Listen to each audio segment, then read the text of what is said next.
Greetings, fellow history enthusiasts. Today, we're going to embark on an in-depth exploration of the life and presidency of one of the most iconic figures in American history, John F. Kennedy. In this episode, we'll dive into his remarkable involvement in the Cold War, examining key events such as the Bay of Pigs invasion, the Cuban Missile Crisis, the Limited Test Ban Treaty, and more. So sit back, relax, and let's travel back to the early 1960s.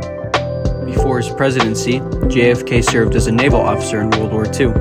After the war, he went into public service. He served in the House of Representatives and the Senate before he became President of the United States. John F. Kennedy assumed office as the 35th President of the United States in 1961, stepping into the tumultuous era dominated by the Cold War rivalry between the United States and the Soviet Union. From the outset, Kennedy faced numerous challenges that would test his leadership and diplomatic skills. One of the defining moments of JFK's presidency came early on with the Bay of Pigs invasion in 1961. This CIA-backed operation aimed to overthrow Fidel Castro's communist regime in Cuba. However, the mission ended in disaster as the Cuban forces swiftly crushed the invasion. The Bay of Pigs was a significant setback for Kennedy, underscoring the complexities of the Cold War struggle and the importance of strategic decision-making. JFK was humbled and realized that the problem of communism was a bigger threat than he realized. He addressed the nation shortly after and said, "The Cuban people have not yet spoken their final piece, but there are from this sobering episode useful lessons for us all to learn. Some may be still obscure and await further information. Some are clear today.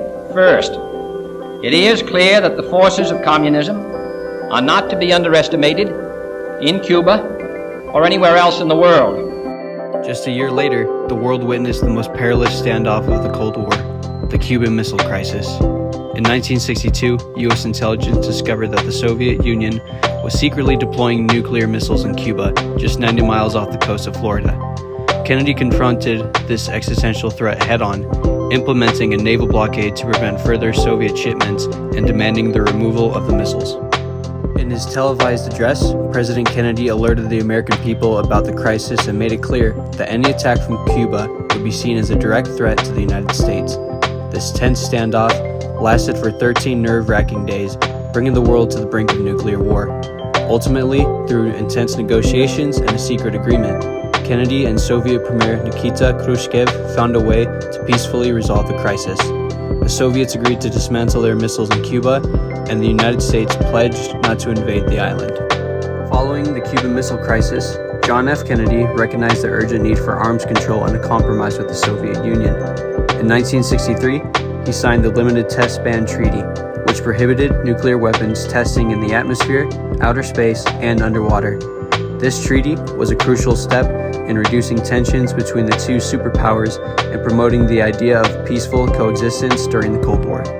As we reflect on JFK's involvement in the Cold War, it becomes clear that his leadership during critical moments shaped the course of history. From the failed Bay of Pigs invasion to the successful resolution of the Cuban Missile Crisis and the signing of the Limited Test Ban Treaty, Kennedy's actions demonstrated the gravity of the Cold War struggle and the power of diplomacy. But Kennedy's impact on the Cold War extended beyond these notable events. His administration pursued various strategies and initiatives aimed at countering the Soviet Union's influence and advancing the interests of the United States. One such example is the Alliance for Progress, a program designed to promote economic development and democracy in Latin America as a means of preventing the spread of communism. Furthermore, Kennedy understood the importance of strategic partnerships and building alliances. He fostered a strong relationship with the West Germany's Chancellor Konrad Adenauer, demonstrating a united front against Soviet aggression.